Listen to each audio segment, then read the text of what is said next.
শুভ সকাল রুনিয়া। শুভ সকাল জুবাইর। সেই সাথে শুভ সকাল আপনাদের সবাইকে। যুক্ত হচ্ছেন যারা ঠিক এই মুহূর্তে দেশ কিংবা দেশের বাইরে যে প্রান্তেই আছেন, সকালের বাংলাদেশের আজকের এই পর্বে আপনাদের সবাইকে স্বাগত জানাই। সাথে আছি আমি জুলহা জুবাইর, সাথে আছি আমি রুনি। এবং আজ বৃহস্পতিবার, এটা বিশেষ করে বলার কারণ হচ্ছে এটাই, কারণ আজকে আমরা যতগুলো ইভেন্টের কথা আপনাদেরকে বলবো খুব মনোযোগ দিয়ে শুনে নেবেন, কারণ আজকেই প্ল্যান করে ফেলবেন যে আগামীকাল অথবা আজকে কোথায় পরিবারকে নিয়ে ঘুরতে যাওয়া যায়।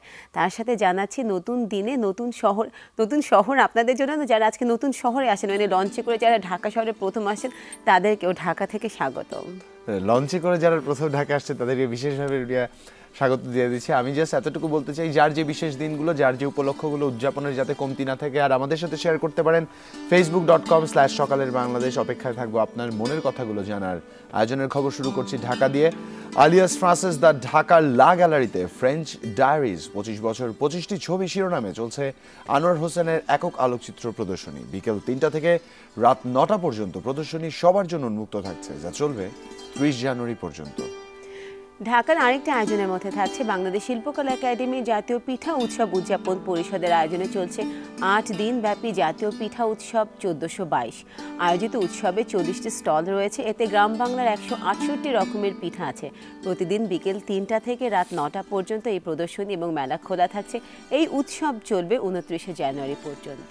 ঢাকা থেকে আরো যারা যুক্ত আছেন, চিলড্রেন্স ফিল্ম সোসাইটি বাংলাদেশের উদ্যোগে ফ্রেমে ফ্রেমে আগামীর স্বপ্ন স্লোগান নিয়ে শুরু হয়েছে নবম আন্তর্জাতিক শিশু চলচ্চিত্র উৎসব। কেন্দ্রীয় গ্রন্থাগার চত্বর ও শওকত ওসমান মিলনায়তনে এই উৎসব চলছে।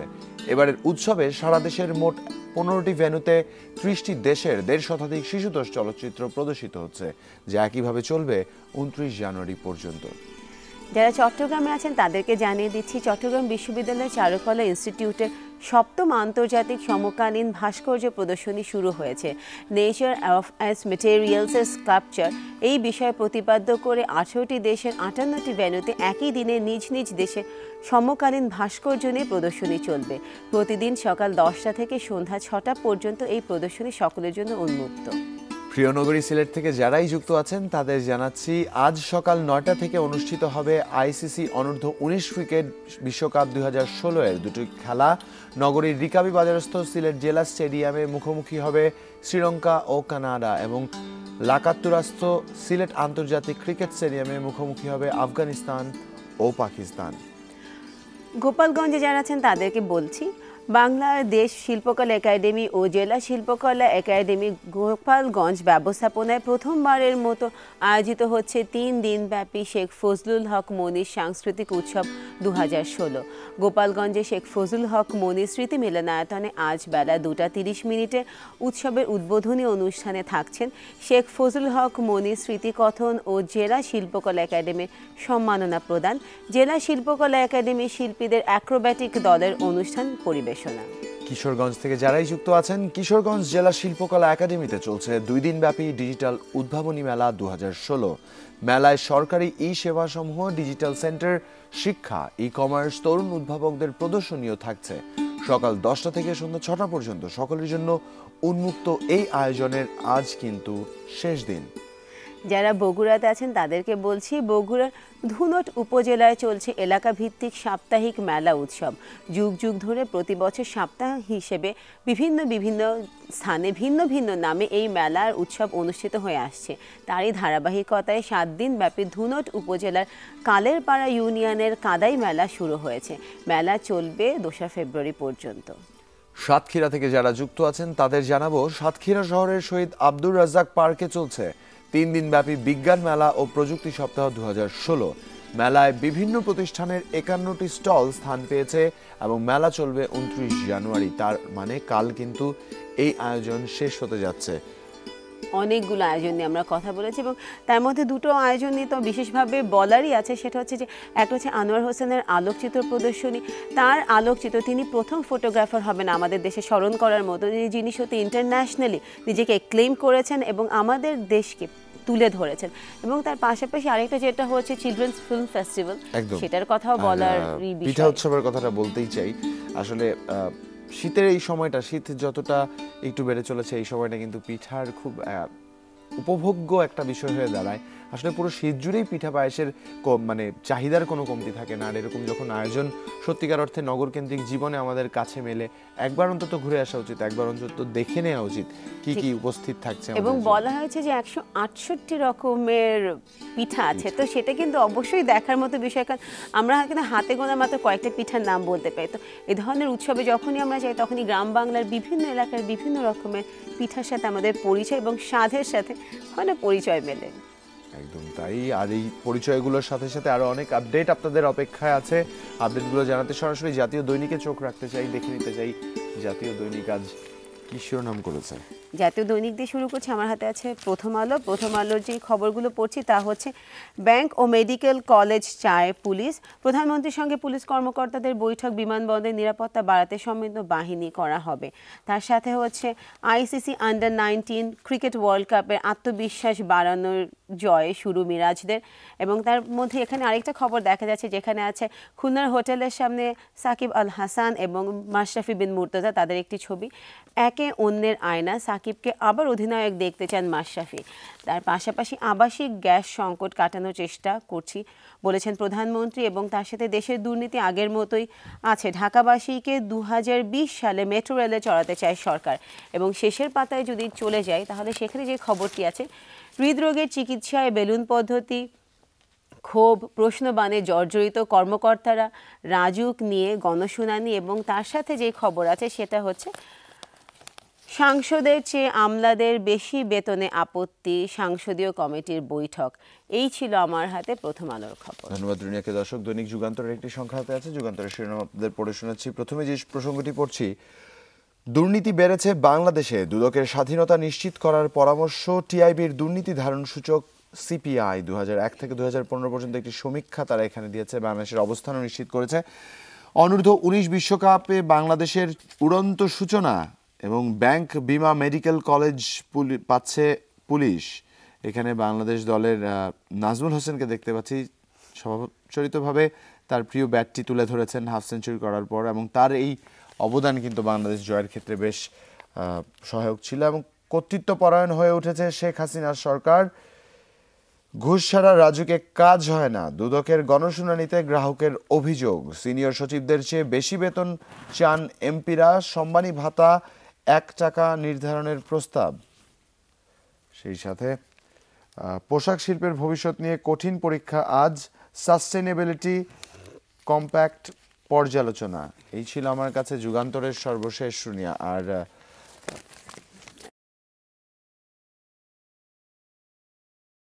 যে খবরগুলো পড়ে শোনাচ্ছি সেটা হচ্ছে দুর্নীতিতে বাংলাদেশ 13 নম্বরে ট্রান্সপারেন্সি ইন্টারন্যাশনালের প্রতিবেদন। তার পাশাপাশি হচ্ছে জুনিয়র টাইগারদের দুরন্ত সূচনা এবং 43 রানে বাংলাদেশ হারালো দক্ষিণ আফ্রিকাকে। যতই চাপ থাক, অন্যায়কে প্রশ্রয় নয় বলেছেন প্রধানমন্ত্রী। তার পাশে যে খবরটি আছে সেটা হচ্ছে শীতে 1/3 শিশুর মৃত্যুই নিউমোনিয়ায় এবং একাধিক পদধারী বিএনপি নেতারা চিন্তিত। উচ্চ আদালতের অনলাইনে দৈনিক কার্যকারিতা ফেব্রুয়ারি থেকে চালু। তার শেষের পাতায় যদি কোনো খবর দেখতে চাই তাহলে হচ্ছে বদলে যাচ্ছে শৈশব, অটিজমের চিকিৎসায় বানর এবং পুতুলের জন্য বিমানে আসন। এই ছিল আমার হাতে সমকালের কিছু খবর। ধন্যবাদ রুনিয়াকে। দর্শক, দৈনিক ইত্তেফাকের একটি সংখ্যা হাতে আছে, ইত্তেফাকের শিরোনামগুলো আপনাদের পড়ে শোনাচ্ছি। প্রথমে যে প্রসঙ্গটি পড়ব, টিআইবির বরাদ দিয়ে এখানে বেশ কিছু প্রতিবেদন করা হয়েছে। দুর্নীতি কমেনি, 13তম স্থানে বাংলাদেশ। টিআইয়ের ধারণা সূচক প্রকাশ, ট্রান্সপারেন্সি ইন্টারন্যাশনালের ধারণা সূচক প্রকাশের কথা বলেছে। এবং দুর্নীতি রোধে উন্নতি হয়নি, অর্থমন্ত্রী বিষয়টি জানিয়েছেন। বড় বড় দেশ আরও বেশি দুর্নীতি হয়, এফবিসিসিআই এর পক্ষ থেকে বলা হয়েছে। এবং চাপের মুখেও অন্যায়কে প্রশ্রয় দেব না, পুলিশ বাহিনীর প্রতি প্রধানমন্ত্রী বিষয়টি জানিয়েছেন। গ্যাস সংকট সমাধানের চেষ্টা করছি, সংসদে প্রশ্নোত্তরে প্রধানমন্ত্রী। পদ্মা সেতুতে অর্থায়ন বন্ধে চেষ্টাকারী বিচারের ভার জনগণের উপর ছেড়ে দিলাম, সততাই আমার শক্তি। সেই সাথে কর্তৃত্বপরায়ণ হয়ে উঠেছে সরকার, হিউম্যান রাইটস ওয়াচের রিপোর্ট। 7 খুন মামলার অভিযোগ গঠন 8 ফেব্রুয়ারি। লুঙ্গি পরে কেন গাড়ি চালান, মহাসড়কে নানা অজুহাত, চাঁদা নিচ্ছে পুলিশ। অভিযোগ পণ্য পরিবহন মালিকদের আন্দোলনের হুমকি। শেষ পাতায় চলে যাব। অন্যান্য প্রসঙ্গের সাথে আরও যা এসছে, বার্সেলোনার মাঠে ডক্টর ইউনূস এবং আইন নামে নেই ভোটার তালিকা। জ্বালানি তেলের দাম কমানোর দাবি জানালো এফবিসিসিআই। এবং অন্যরকম সংবাদের মধ্যে এসছে মোটর বাইকে কন্যা গেল বিয়ের মণ্ডপে। এই ছিল আমার কাছে দৈনিক ইত্তেফাকের সর্বশেষ শুনিয়া। দেশ এবং সমাজ বদলে যাচ্ছে, এটাই আমরা বলতে চাই। আমার হাতে আছে দৈনিক জনকণ্ঠ। জনকণ্ঠ থেকে যে খবরগুলো পড়ছি, লালকালিতে বড় করে যে খবরটি তারা করেছে সেটা হচ্ছে কোনো ছাড় নয়, পুলিশ কর্মকর্তাদের প্রতি প্রধানমন্ত্রী দখলবাজদের ক্ষমতা অপব্যবহারকারী আওয়ামী লীগরা হলেও তাদের প্রতি কোনো ছাড় দিতে নিষেধ করেছেন। বিমানবন্দরে নিরাপত্তা বাড়াতে প্রধানমন্ত্রীর কড়া নির্দেশ। তার পাশাপাশি 3 দিনের মধ্যে বৃষ্টি শীত আরও বাড়তে পারে। দুর্নীতি রোধে উন্নতি হয়নি বলেছেন অর্থমন্ত্রী। 90 ভাগ উন্নয়নই হচ্ছে নিজ নিজ অর্থায়নে। এবং আইসিসি আন্ডার-18, এটা খবর পড়তে গেলে খুশি এমনি গলায় চলে আসে। সেটা হচ্ছে দক্ষিণ আফ্রিকাকে 43 রানে হারালো বাংলাদেশ। প্রবীণ নেতাদেরকে বই লেখার আহ্বান করেছেন শেখ হাসিনা। এবং তার সাথে বাংলাদেশের অর্থনৈতিক পরিবর্তন হয়েছে ব্যাপক। ঢাকায় নিযুক্ত সাবেক চীনা রাষ্ট্রদূত এই কথা বলেছেন। এবং ঢাকার চারপাশে নৌপথ ব্যবহারের আগ্রহী নয় যাত্রীরা। এই ছিল আমার হাতে জনকণ্ঠ থেকে কিছু খবর। ধন্যবাদ দুনিয়াকে। দর্শক ডেইলি স্টার একটি সংখ্যা হাতে আছে, ডেইলি স্টার শিরোনামগুলো পড়ছি। Raju comes under fire. Aggrieved people complain of corruption, harassment and ACC-sponsored public hearing. Young Tigers as Protea test. MPs seek future pay rise. এবং সেই সাথে river polluters warn, don't allow injustice. শেষ পথে চলে যাব। Cops may not get separate division, hints Prime Minister at a meeting with top police officials. Bangladesh 13th most corrupt. 14 kg new link road, 14 kilometer new link road gets government nod. NOD. এই ছিল আমার কাছে daily স্টারের সর্বশেষ শুনিয়া। ধন্যবাদ জুবাই। কিন্তু সবচেয়ে বেশি ইন্টারেস্টিং বিষয় যেটা হচ্ছে সেটা হচ্ছে যে আমাদের খেলার বিষয়টাকে যদি আমরা বলতে চাই, যে আমাদের অনূর্ধ্ব-19 যে ওয়ার্ল্ড কাপটা যেটা হয়েছে সেটাতেও মানে আমাদের ছেলেরা তাদের জয় দিয়েই খেলাটা শুরু করেছে। তাও গত বছর চ্যাম্পিয়নের সাথে, লাস্ট ইয়ার যে চ্যাম্পিয়ন ছিল তাদের সাথে। এবং তার সাথে এই মুহূর্তে যেটা শঙ্কার কথা সেটা হচ্ছে শীতের প্রকোপ আরও বাড়বে এবং বলা হচ্ছে যে বৃষ্টি হবে। তো বৃষ্টি হলে যদি শীতটা পড়ে, তো এখন থেকে আরও বলে দিচ্ছি যে আপনারা নিজেদের প্রতি খেয়াল রাখবেন। বাচ্চাদের প্রতি তো আমাদের খেয়াল থাকে, বড়দের দিকেও আমাদের নজর থাকে, কিন্তু নিজের প্রতি যত্ন নেওয়ার কথা যেন একদমই ভুলবেন না। কারণ আপনি অসুস্থ হয়ে পড়লে, যে মারা বাসে আছেন তাদেরকে বলছি, মা আপনি যদি অসুস্থ হয়ে যান তাহলে আপনার সংসারের কি হবে একবার ভেবে নিন। ইন্টারেস্টিং, উনি খুব সুন্দর করে বলছিলেন। আর যারা বয়োজ্যেষ্ঠ রয়েছেন, যারা একটু হেয়ালিপনার মধ্যে দিয়ে যাচ্ছেন, তাদের একটু অনুরোধ জানাতে চাই, নিজেদের প্রতি একটু যত্নবান হন, নিজের চেষ্টায় একটু পরিবর্তন আনার চেষ্টা করুন। আর জাতীয় পত্রিকায় টিআই ট্রান্সপারেন্সি ইন্টারন্যাশনালের রিপোর্টগুলোর দিকে একটু দৃষ্টি দিতে চাই। 13তম এবং অর্থমন্ত্রী বরাদ দিয়ে বলা হয়েছে যে দুর্নীতি বিরোধী প্রকল্পে উন্নয়ন হয়নি। বিষয়গুলো সবকিছু মিলিয়ে আজ পত্রিকাগুলো ভিন্ন রকম সংবাদ করেছে। একটু আশার বাণী আছে, নিরাশার অনেক হাতছানি আছে। সবকিছু মিলিয়ে এক অন্যরকম উপস্থাপনা। যাই হোক দর্শক, আয়োজনের এই পর্যায়ে নিতে হচ্ছে ছোট্ট একটা বিরতি। 2 মিনিটের ছোট বিরতির পর যখন দেখা হবে, সাথে থাকছে আরো অনেক আপডেট। আপনারাও সাথে থাকবেন এই প্রত্যাশা।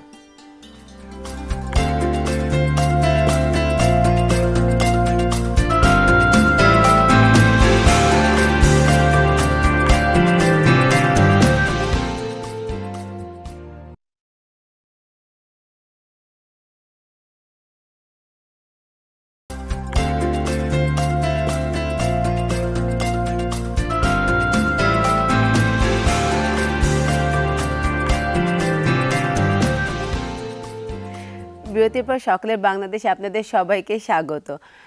শীতকালে যেটা সবচেয়ে বড় বিশেষত্ব সেটা হচ্ছে আমাদের অনুষ্ঠানের কোনো কমতি থাকে না।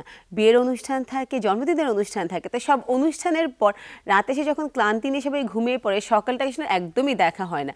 তো সকালের বাংলাদেশের উদ্দেশ্য হচ্ছে একটা, যেখানে আপনারা উঠে সকালবেলাটাকে যদি নিজের চোখে জানালার বাইরে দেখতে না পারেন, তাহলে আমাদের এই টিভি সেটের এই পর্দাতে সকালটাকে আরেকবার নতুন করে দেখে নেবেন। তো এই মুহূর্তে আপনাদের জন্য একটি সকাল দেশমাখা।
ঠিক এরকম করেই দেখছিলাম যে আসলে আমাদেরকে কারা ঠিক এভাবে দেখছে। যাই হোক দর্শক, এরকম হাস্যোজ্জ্বল চেহারা বাংলার প্রতি ঘরে ঘরে, বাংলার প্রতি পথে প্রান্তরে দেখতে পাবো, এটাই প্রত্যাশা। কারণ ক্লান্তি নিয়ে যে গন্তব্যে যাই না কেন, এরকম একটি হাসি মাখা মুখ সত্যিকার অর্থে সকল ক্লান্তি দূর করে দেয়। আর এরকম হাসি মাখা মুখের খবর আমরা জানতে চাই, আপনাদের জানাতেও চাই। আমাদের জানানোর মাধ্যমে একটাই, তা হচ্ছে facebook.com/সকালের বাংলাদেশ। এই অ্যাড্রেসে জানিয়ে দিন মনের কথাগুলো, দেখিয়ে দিন আপনার চোখ দিয়ে কেমন সকাল আপনি আজ দেখছেন। আর সেই সাথে বলতে চাই, আমাদের উদ্দেশ্য থাকে পুরো দেশটাকে আপনাদের সামনে তুলে নিয়ে আসা, পুরো দেশের বিভিন্ন প্রান্ত আপনাদের সামনে আনা। আর আপনাদের সহায়তা পেলে হয়তো আমরা একদম পথে প্রান্তের শেষ মাথায়, শেষ অবধিতে, শেষ সীমানায় পৌঁছে যেতে পারবো। কারণ যতদূর অবধি আমাদের ক্যামেরা পৌঁছয় না, ততদূর অবধি আপনাদের চোখ পৌঁছে যায়। আর আপনাদের চোখ দিয়ে আমরা সমগ্র বাংলাদেশকে আরও একবার ছিঁড়ে নিতে চাই। শুধু সমগ্র বাংলাদেশ কেন, বিশ্বের যে প্রান্তে একজন বাঙালি আছে তার কাছ থেকে, তার প্রাণ থেকে শুনে নিতে চাই বাংলার কি গান তার বুকে ধারণ করে রেখেছেন তিনি, এবং তার কাছ থেকে জানতে চাই বাংলার কি কথা না জানা যেটা এখনো আমরা জানি না। তো এখন বিদেশে যেতে চাচ্ছি না, আমাদের দেশেই তো এরকম অনেক খবর আছে। আমাদের এরকম এক সহকর্মীর সাথে আমরা যুক্ত হব। তবে সহকর্মীর সাথে যুক্ত হওয়ার ঠিক সেই মুহূর্তে যে জিনিসগুলো মাথায় রাখবো তা হচ্ছে দেশ এবং দেশ মাতৃকার যে বিষয়গুলো আমরা প্রতিদিন আপনাদের সামনে তুলে ধরি, তার উদ্দেশ্য একটাই, যারা নগরকেন্দ্রিক জীবনে অভ্যস্ত হয়ে গেছি তারা যাতে করে একটুখানি নিজেদের প্রকৃতির কাছ থেকে ঘুরে আসতে শিখি। এবং তার সাথে যেটা শিখতে হবে সেটা হচ্ছে এই প্রকৃতিটাকে কীভাবে আগলে রাখতে হবে, এই প্রকৃতিটাকে কীভাবে আমরা কতটা এটাকে সুনিশ্চিত করতে পারি। সেদিন একটা রিপোর্টে দেখছিলাম যে সেখানে বলা হয়েছিল যে সুন্দরবন সত্যি জৈবিক বৈচিত্র্যতে কিন্তু সে সত্যি থ্রেটেনের মুখে আছে। কারণ উন্নয়নের নামে আমরা যেটা করি, অনেক সময় আমাদের যে প্রকৃতির যে জায়গাটা, নেচারকে অনেক বেশি ডিস্টার্ব করে ফেলি। তো সেগুলোর দিকে যখন খেয়ালটা রাখবেন তাহলেই দেখা যাবে যে আমাদের এই যে সুন্দর বাংলাদেশ ঠিক আগের মতো সুন্দর আছে। একদম তাই। এরকম আরও যারা আছেন তাদের একটু জানাতে চাই, সুন্দরবনের কথা বলছি, এরকম বিভিন্ন জায়গার কথা আমরা প্রতি সপ্তাহে আপনাদের জানিয়ে দেই, প্রতিদিন আপনাদের জানিয়ে দেই যে এই জায়গাগুলো থেকে ঘুরে আসতে পারেন। কারণ হচ্ছে এই যে শীতের যে সময়টা আছেন, শীতের যে সময়টা পার করছেন, এই সময়টা কিন্তু পরিবার নিয়ে ঘুরে আসার জন্য খুব উপযুক্ত একটি সময়। তবে একটু রুবির সাথে যোগাযোগ রাখতে হবে, জেনে নিতে হবে ওয়েদার আপডেট কি বলে দিচ্ছে। কারণ যে গন্তব্যে আপনি যাচ্ছেন সেই গন্তব্যে প্রকৃতির পরিস্থিতিটা কেমন সেই জিনিসটি জানা লাগবে। আর এই মুহূর্তে একটু দিনাজপুরে যুক্ত হব, দিনাজপুরে যুক্ত হয়ে একটু জেনে নিব সেখানকার পরিস্থিতিটা ঠিক কেমন। আমাদের দিনাজপুরে যে সহকর্মী আছে যুক্ত হচ্ছি তার সাথে, তিনি মাহফুজুল হক, তিনি জানাবেন বর্তমানে দিনাজপুরের সার্বিক শীত এবং পরিবেশ প্রকৃতি সংক্রান্ত পরিস্থিতিটা কেমন যাচ্ছে। চলে যাচ্ছি মাহফুজুল হক আনারের কাছে। শুভ সকাল আনার। শুভ সকাল। এই কনকনে শীতের সকালে সকলে শুভ শীতের সকালে সকলে শুভ সকাল। দিনাজপুরে বর্তমানে যে হাড় কাঁপানো শীত বিরাজ করছে, গতকাল থেকে এই সূর্যের মুখ দেখা গেছে, প্রায় 7 দিন পরে। এই শীতে গত কয়েক বছরের তুলনায় এবারের শীতের মাত্রা অনেক বেশি। এবার যে শীত পড়েছে, এই শীত অনেক বয়োজ্যেষ্ঠরা বলছেন যে গত 5 বছরে এই শীত দেখেনি।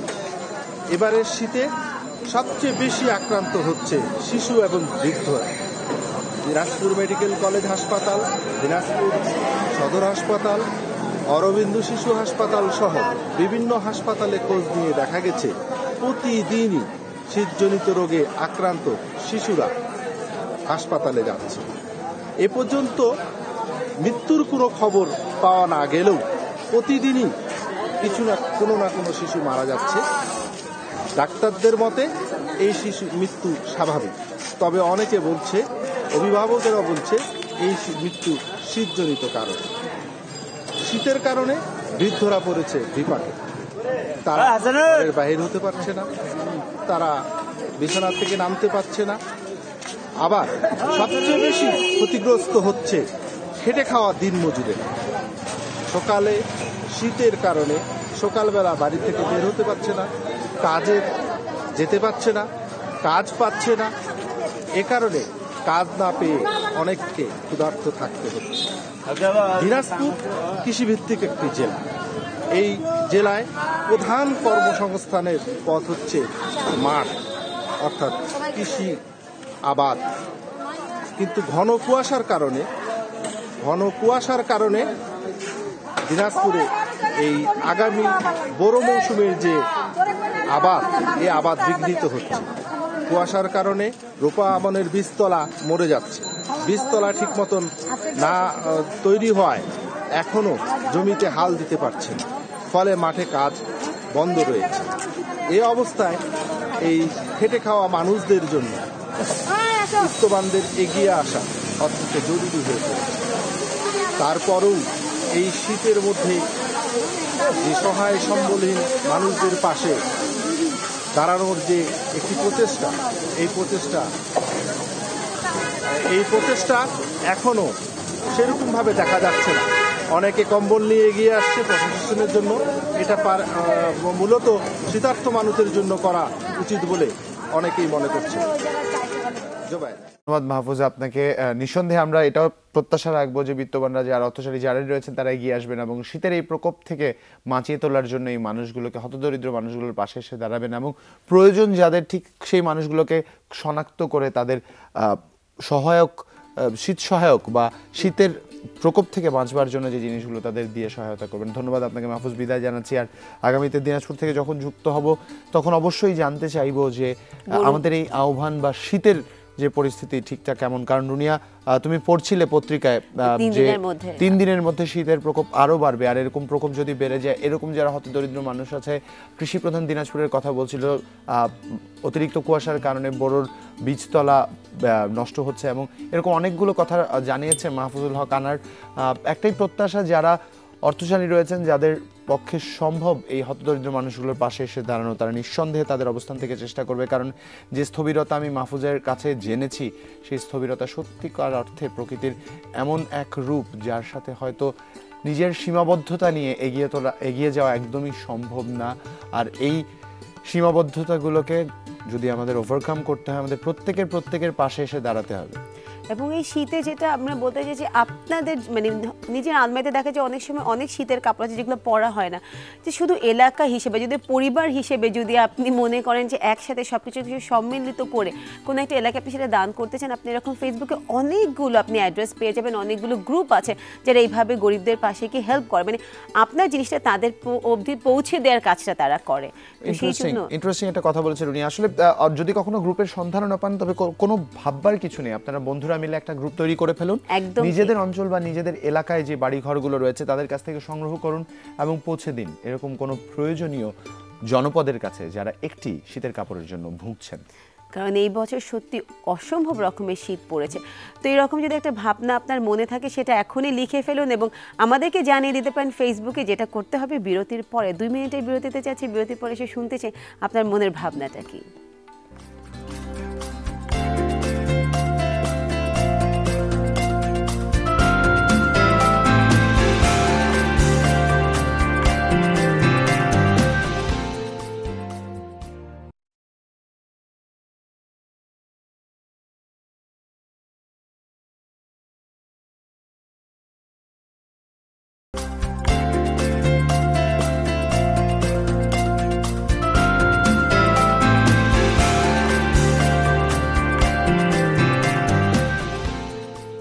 আপনাকে বলছি, টিভি সেটের সামনে যিনি বসে আছেন, বিরতির পর আরও একবার স্বাগত সকালের বাংলাদেশে, দেশ কিংবা দেশের বাইরে যে প্রান্ত থেকে আপনি যুক্ত।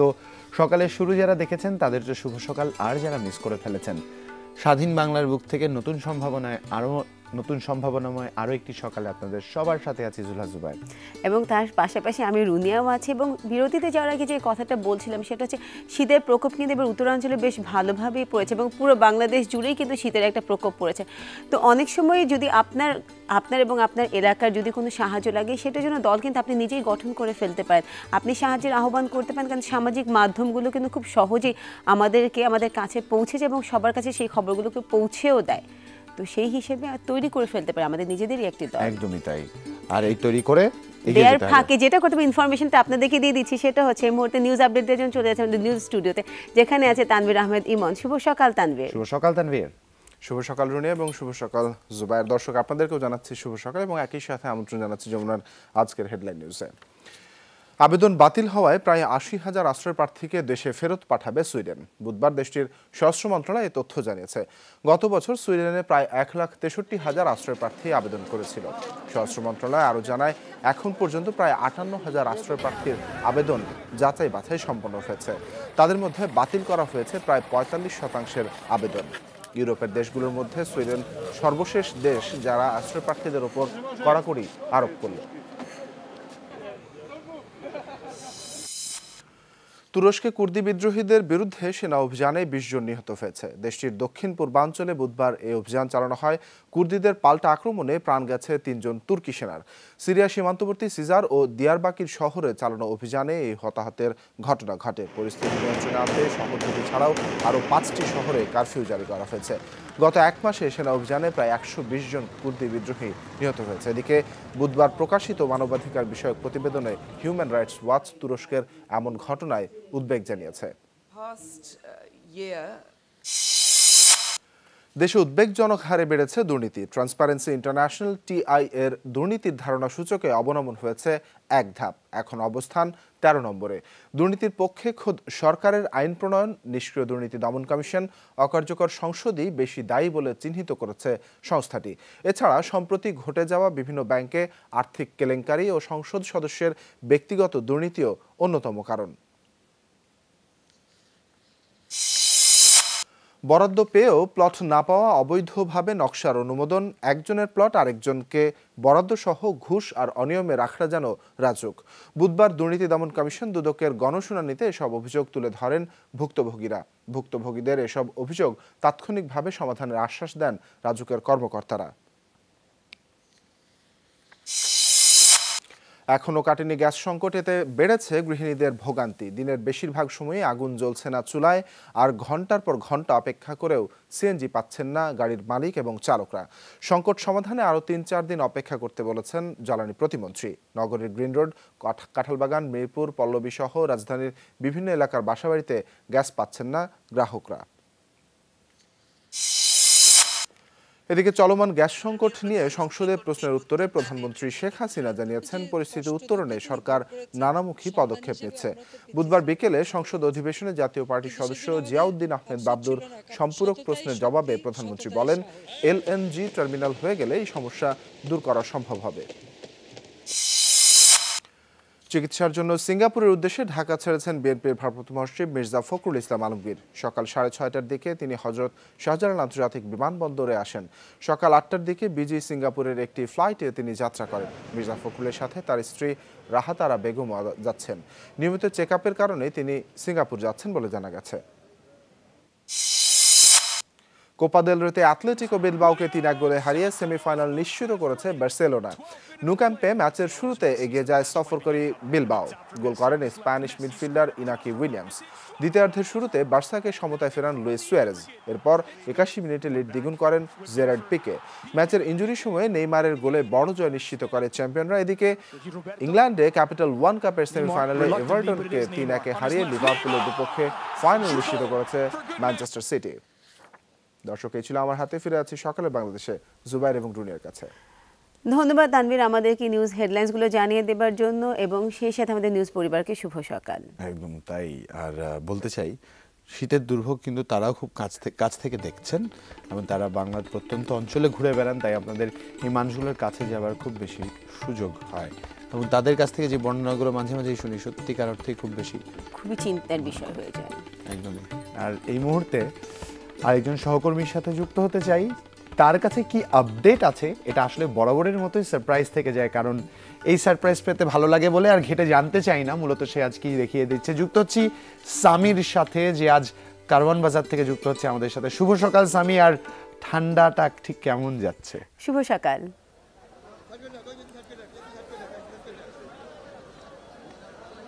শুভ সকাল জুবাইর, শুভ সকাল রুনি, এবং শুভ সকাল এই মুহূর্তে সকালে বাংলাদেশ যারা দেখছেন প্রত্যেককে।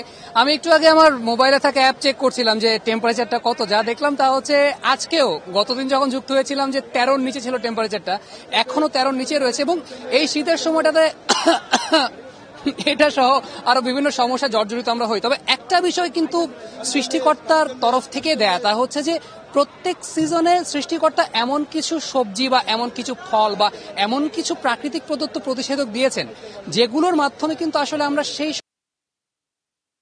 পারি। আমি এই মুহূর্তে রয়েছি ঢাকার কারওয়ান বাজারে এবং শীতকালীন সবজি অবশ্যই আমাদের বাড়ির যারা জুনিয়র সদস্য আছেন, ছোট সদস্য যারা আছেন, তাদের খুব অপছন্দের একটা বিষয়। কোনো বাসা বাড়িতে এমন কোনো বাচ্চা নেই যাদেরকে আপনি সেধে খাওয়াতে পারবেন শীতকালীন সবজি। তবে ব্যাপারটা কিন্তু আসলে প্রতিষেধক হিসাবে কাজ করে এবং সে সমস্ত কিছু প্রতিষেধকের খোঁজে আমি আসলে চলে এসেছি এবং আমার পেছনটা পুরোটা কালারফুল এবং গাজর, টমেটো, শসা, মিষ্টি কুমড়া, বাঁধাকপি, ফুলকপি, শিম এবং আরো অন্যান্য শীতকালীন যে সবজি রয়েছে সেগুলো তো পুরোপুরি ছেয়ে আছে। তবে আমি এই মুহূর্তে একটু জানতে চাইবো কাকা, মানে এই যে শীতের সময়, মানে আমি যেটা শুনলাম যে এই শীতের সময় নাকি সবজি বাজারে আগুন লাগছে, এটা কি শীত কমানোর জন্য? ঘটনা কি সত্য? না না, আগুন লাগে নাই? কি অবস্থা এখন বাজারে বলেন দেখি? ব্যাপারীরা বলে দিতেছে আগুন লাগিয়া। কারণ কি? লোকসান পাতি, আমদানি বেশি, আমদানি বেশি না, এই লস ব্যাপারী মরতেছে সব। আচ্ছা কাকা, এই ধরেন আপনার এখানে যে গাজরগুলো আছে এগুলো আপনি কেজি হিসাবে যদি বিক্রি করেন কেমন ভাবে বিক্রি করতেছেন এখন? কেজি হিসাবে 6 টাকা, 7 টাকা, 5 টাকা।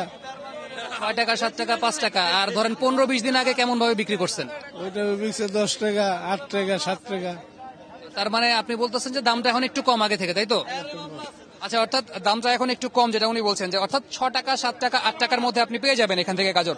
আমরা একটু পেছনের দিকে আসি। এইখানে কিন্তু মিষ্টি কুমড়া রয়েছে এবং ফুলকপি, বাঁধাকপি আমরা দেখতে পাচ্ছি। তবে জায়গাটা মোটামুটি বেশ কালারফুল, কারণ গাজরের যে কালারটা এবং এই গাজরের মধ্যে কিন্তু বিটা ক্যারোটিন, ভিটামিন এ এবং সেই সঙ্গে আরো অন্যান্য যে সমস্ত পুষ্টিগুণ রয়েছে, অনেক কিছু রয়েছে। আমরা একটু এদিকে মিষ্টি কুমড়া যারা বিক্রি করছেন তাদের কয়েকজনের সঙ্গে একটু কথা বলি।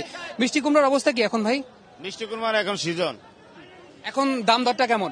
দাম এখন সীমিত দাম, এখন কি আগের মতন দাম আছে নাকি? আমি যদি টাকার অঙ্কটা হিসাব করি তবে ব্যাপারটা কেমন হয়? টাকা কি? টাকার অঙ্কটা যদি আমি জানতে চাই যে আপনার মিষ্টি কুমড়া কি কেজি হিসাবে বিক্রি হয় নাকি পিস হিসাবে বিক্রি হয়? বাজার পিস হিসাবে বিক্রি হয়। পিস কত? পিস এগুলো মনে করেন 60 টাকা, 50 টাকা। 60 টাকা, 50 টাকা। একটা হবে 5-6 কেজি। 5-6 কেজি। আচ্ছা, আমরা একটু আরেকটু পেছনের দিকে আসি। সেখানে কিন্তু ব্যাপক একটা বিষয় আমি লক্ষ্য করছি, তা হচ্ছে এই জিনিসটা আমি হয়তো দেখেছি তবে এত কাছ থেকে এত গভীরভাবে দেখিনি যে এই যে মিষ্টি কুমড়ার যে সাইজগুলো, অন্তত একটা না, একটা মিষ্টি কুমড়ার উপরে 2-3 জন মানুষ অনায়াসে বসে যেতে পারে। কাকা, আমাকে একটু কি বলবেন যে এই যে মিষ্টি কুমড়া যেগুলা, এগুলার কেজি কত হবে? মানে একটা মিষ্টি কুমড়ার ওজন কত কেজি হবে? একটা মিষ্টি কুমড়ার ওজন কয় কেজি হবে? একটা মিষ্টি কুমড়া কত উপরে আছে 40 কেজি, নিচে 20 কেজি। উপরে 40 কেজি, নিচে 20 কেজি। তার মানে একটা মানুষ এটারে উঁচা করতে পারবে না, বিষয় তো এমন না। আচ্ছা, এগুলোর দাম কি রকম এখন? দাম যেটা 20 কেজি আছে ওটা 400, 500, আবার নিচে গুলো 200, 150, 100 এরকম দাম আছে। অর্থাৎ যেগুলো 20 কেজি আছে সেগুলো হচ্ছে মানে উঁচুতে সেগুলো 400-500। 400-500। বাবা, অর্থাৎ এরকম একটা মিষ্টি কুমড়া যেগুলো হচ্ছে খুব ওজন বেশি সেগুলোর দাম 400-500। আবার ওই পাশ থেকে একজন বলছিলেন যেগুলো 70 কেজি, 75 কেজি। আমরা একটু এ পাশে বাঁধাকপি গুলো বিক্রি হচ্ছে, আমি একটু বাঁধাকপির দিকে আসতে চাই। শীতের সময়টা ফুলকপি, বাঁধাকপি, এই কপিগুলো অবশ্যই খুব পুষ্টিগুণ সমৃদ্ধ খাদ্য। মামা, বাঁধাকপির বাজার কেমন এখন? পাতাকপির বাজার ভালোটা 15 টাকা, নিচে 14 টাকা।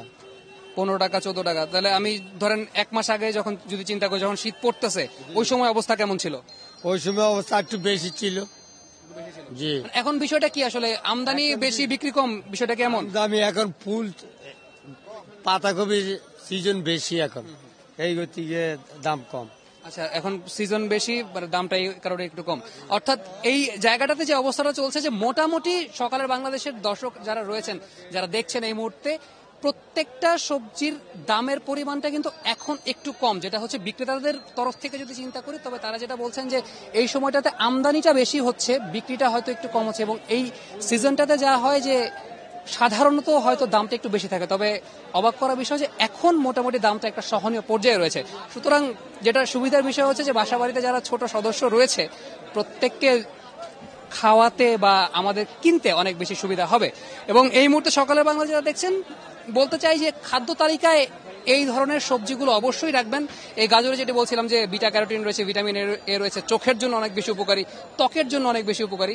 তো আশা করছি প্রত্যেকে খাদ্য তালিকায় এই সমস্ত সবজি রাখবেন, কারণ এই সমস্ত সবজি প্রত্যেকটা সিজনে, অর্থাৎ যে সিজনে যে সমস্ত সবজি, সেগুলো সেই সমস্ত সিজনের প্রতিষেধক হিসেবে কাজ করে।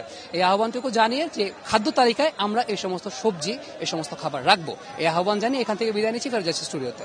ধন্যবাদ সামিক এত ইনফরমেটিভ একটি উপস্থাপনার জন্য। সেই সাথে বলতে চাই যে পকেটে যে গাজরটি রাখা হয়েছে সেই গাজরটির মূল্য যাতে পরিশোধ করা হয়, আর যে মেসেজ আমার জন্য ছিল, যে মেসেজ অন্য কারোর জন্য ছিল, সবাই সব মেসেজ পেয়ে গেছে, বার্তা পৌঁছে গেছে। কিন্তু এখানে বিদায় জানাচ্ছি সামিকে।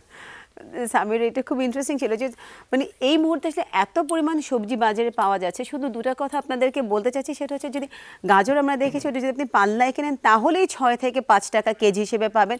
তো গাজর কিনে যদি হালুয়া বানিয়ে এখন রেখে দেন তাহলে যেটা করতে পারেন যে আপনি কিন্তু ইজিলি পরে যে কোনো সময় সেটাকে ব্যবহার করতে পারেন। আর হচ্ছে বাঁধাকপি নিয়ে যেটা বলছিল, পাতাকপি বাঁধাকপি যেটা আমরা বলি না কেন, সেটা শুধু আমাদের স্বাস্থ্যের জন্যই ভালো না, সেটাকে যদি সিদ্ধ করে পানিটা মাথার চুলে দেওয়া হয় তাহলে চুলের মানে গ্লেজ বাড়াতেও সাহায্য করবে, চুলের শাইনার হিসেবে কাজ করবে। ঠিক আছে, পুরো ঘটনাটা কি ঘটে এটা আসলে জেনে নিব। এরকম আরো একটা জিনিস কিন্তু আছে যা চুলে দিলে চুলের যথেষ্ট হেল্প হয়, আবার খেয়ে নিলে অনেক বেশি চাঙাও হওয়া যায়, মানে পান করে নিলে অনেক বেশি চাঙাও হয়ে যায়। তা হচ্ছে চা, যা তোমার আমার সামনে 2 কাপ আছে। আর এরকম প্রত্যেকের হাতে নিঃসন্দেহে বলে দিতে পারি আছে, যারা বাড়ি বসে আমাদের সাথে যুক্ত আছেন। এই চা তো খেয়েই চলেছি সে কত বছর ধরে, গুণাগুণ না হয় আজকে একটু জানিয়ে দিলাম আপনাদের জন্য চায়ের উপস্থাপনা।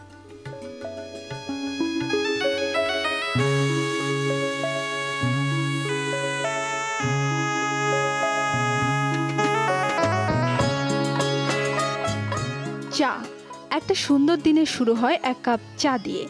তাই বাংলাদেশ সহ বিশ্বের বিভিন্ন দেশে চা খাওয়ার বিশেষ এক ঐতিহ্য গড়ে উঠেছে। সকালের নাস্তায়, বিকেলের আড্ডায়, কাজের বিরতিতে আপ্যায়নের গুরুত্বপূর্ণ অংশ জুড়েই থাকে এই পানীয়। আর চায়ের রয়েছে বেশ কিছু উপকারিতাও। চীন ও জাপানে প্রাচীনকাল থেকে প্রাকৃতিক ওষুধ হিসেবে ব্যবহার করা হয় চা। এক আদা চাই পাকস্থলীর কর্মক্ষমতা বাড়ানোর সাথে সাথে বাড়ায় রক্ত সঞ্চালনও। আর ঠান্ডা জ্বর, সর্দি কাশি সারাতে আদা চা, মশলা চা, জেসমিন চা, তুলসী চা যে ম্যাজিকের মতো কাজ করে সে তো সকলেরই জানা। এছাড়া বিশ্বজুড়ে আছে কয়েকশো প্রজাতির চা, আছে তার ভিন্ন ভিন্ন উপকারিতা। সবুজ চা ও ওলং চা শরীরের ক্ষতিকর কোলেস্টেরলের মাত্রা কমিয়ে ওজন, উচ্চ রক্তচাপ ও ডায়াবেটিস নিয়ন্ত্রণে রাখে, ফলে হৃদরোগের ঝুঁকিও কমে যায়। ক্যামোমিল চা কাজের চাপ দূর করে শরীরকে শিথিল রাখতে সাহায্য করে। পুদিনা চা অন্ত্রের সমস্যা দূর করে রোগ প্রতিরোধ ক্ষমতা বাড়ায়, সাথে ক্যান্সার প্রতিরোধ করে। অপরদিকে দাঁতের সুরক্ষায় বার্লি চা, লেবু চা, বয়সের ছাপ রোধ করতে রুবিক্স চা এবং হাড়ের ক্ষয় প্রতিরোধ করতে ও বাতরোগ সারাতে পার্সলি চা দারুণ কাজে আসে। চায়ে আছে কিছু ভিটামিন, 2টি খনিজ পদার্থ ও 15টিরও বেশি অ্যামাইনো অ্যাসিড। এছাড়া আমাদের শরীরে যে ম্যাঙ্গানিজের দরকার হয় তারও কিছুটা মেটাতে পারে চা। তবে খুব বেশি দুধ চিনি নয়, বরং হালকা লিকারে চা খেলে এর মূল স্বাদ ও পুষ্টি উপাদান পাওয়া যায়। আর যে চাই হোক সেটা অবশ্যই খেতে হবে পরিমিতভাবে।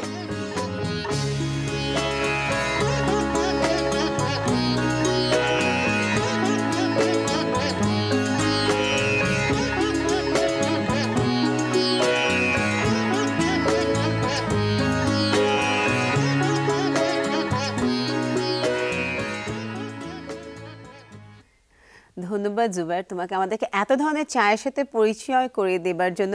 এবং তার পাশাপাশি বলতে চাই চা কিন্তু এক ধরনের ডেলিকেসি। তো যখন আপনি চা পান করছেন তখন একটা ব্যাপার খুবই খেয়াল রাখবেন, আপনার চা পানের সময় যেন কোনো রকমের শব্দ না হয়, কারণ এটা আরেকজনের জন্য খুবই বিরক্তিকর। এবং আপনাকে যদি কেউ কখনো বলে তুমি আওয়াজ করে কেন চা পান করছো, তাহলে সেটা কিন্তু আপনার জন্য খুবই বিব্রতকর পরিস্থিতি তৈরি করতে পারে। একদম তাই। আর সেই সাথে বলতে চাই যে চা খেলে যে শুধু চাঙ্গা হবেন তাই না, চায়ের যদি এমন একটি উপস্থাপনা দেখা যায়, মৃদু করে আগুন জ্বলে উঠলো, চায়ের কাপে চা আপনাকে পরিবেশন করা হলো, তবে নিঃসন্দেহে আমাদের সত্যিকার অর্থে অনেক বেশি রিফ্রেশ করে দিবে। এখন যদি সেরকম একটা রিফ্রেশ চা খেতে চান তো ছোট্ট 2 মিনিট একটা বিরতি নিচ্ছি, আপনারা 1 কাপ চা বানিয়ে বসে যান আমাদের সাথে। ফিরে যখন আসবো ওয়েদার আপডেট দিচ্ছি, সাথেই থাকুন।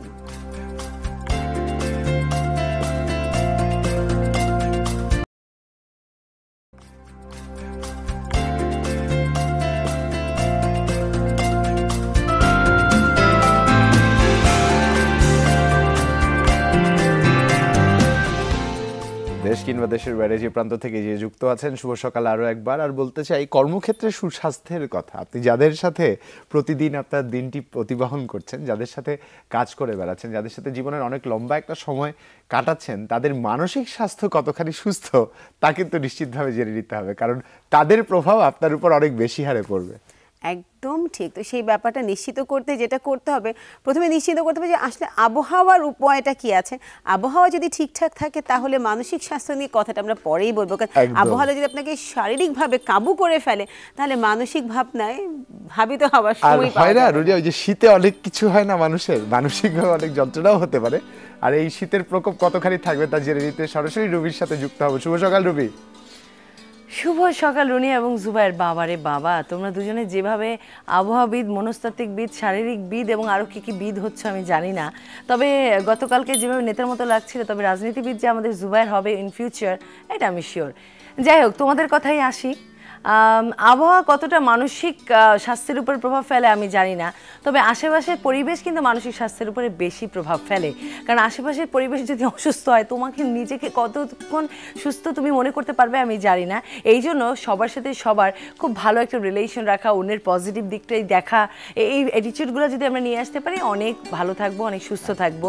তবে মানসিকভাবে যদি আপনি সুস্থ থাকেন, তখন ওয়েদার যাই হোক না কেন সেটাকে আপনার পজিটিভ লাগবে। যেমন আজকে বরিশালে ঠিক 11টার ঘন্টায় একটা বৃষ্টি হওয়ার দারুণ সম্ভাবনা রয়েছে। বরিশালবাসী যদি ভাবে শীতের বৃষ্টি কি অদ্ভুত সুন্দর, তাহলে দেখবেন সেই বৃষ্টিটাই সুন্দর লাগছে।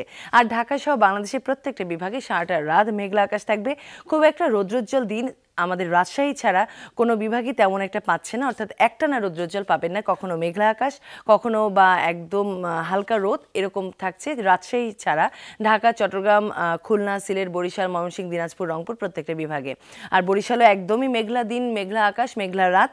আর 11টার ঘন্টায় তো বললামই বৃষ্টি, শুধুমাত্র রাজশাহীতেই রৌদ্র। এবার জানিয়ে দেবো গতকালকে সর্বোচ্চ এবং সর্বনিম্ন তাপমাত্রা কোথায় ছিল, কত ছিল। সর্বোচ্চ তাপমাত্রা ছিল টেকনাফে এবং তা ছিল 26.2 ডিগ্রি সেলসিয়াস।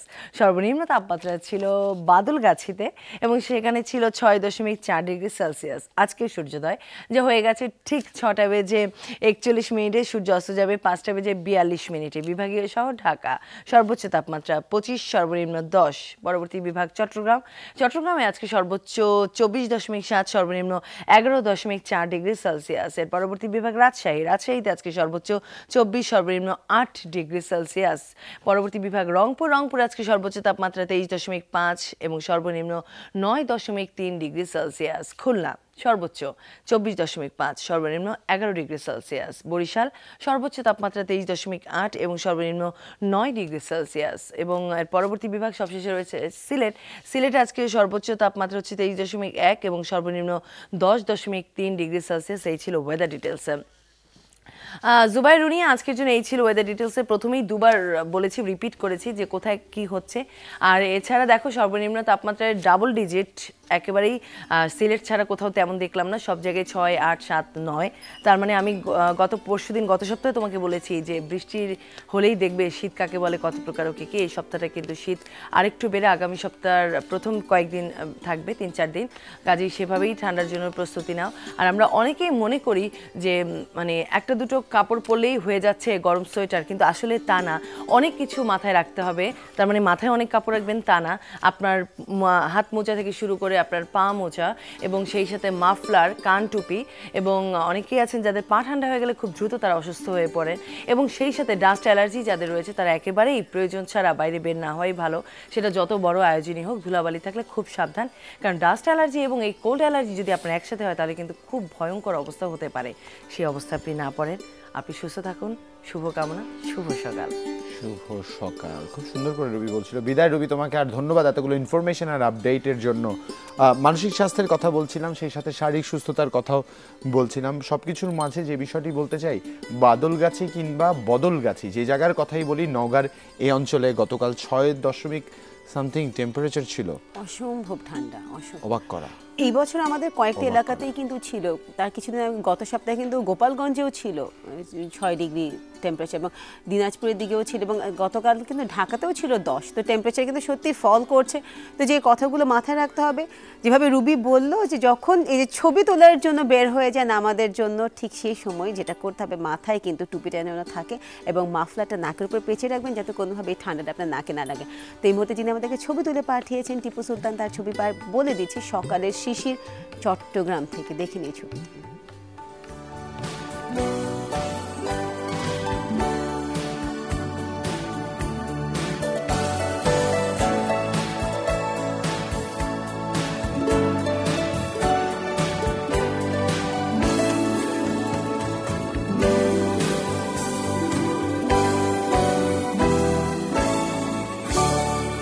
ছবি না, ছবির সাথে সাথে আজ সারাদিন যমুনা টেলিভিশনের পর্দায় আপনাদের জন্য যে উপস্থাপনাগুলো থাকছে তার খবর জানিয়ে দিতে চাই। 6:30 থাকছে ইনসাইড বিজনেস, সেই সাথে রাত 8:30 লাক্স শোবিজ টুনাইট।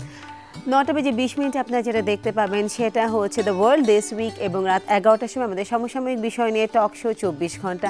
তাছাড়া প্রতি ঘন্টায় রয়েছে নিউজের সর্বশেষ আপডেট। শুধু তাই না, পুরো আন্ডার-19 ওয়ার্ল্ড কাপ চলাকালীন সময়ে প্রতিদিন 4:30 দেখতে পাবেন দি রাইজিং স্টার্স, আমাদের পরবর্তী প্রতিনিধিত্বকারী, পরবর্তী সময়কার জাতীয় দলের সম্ভাবনা এবং এখনকার আন্ডার-19 যারা খেলছেন তাদের মাঝখানের যে ভালো দিকগুলো আছে তাদের টুকটাক বিষয়গুলোকে তুলে ধরার চেষ্টা করব। এই সব কিছু দেখতে হলে সাথে থাকতে হবে আমাদের। আজকের মতো এখানেই বিদায় নিচ্ছি। যে যেখানে আছেন সুস্থ থাকবেন, ভালো থাকবেন, সুন্দর থাকবেন এবং ইম্পর্টেন্টলি হাসতে থাকুন। শুভ সকাল।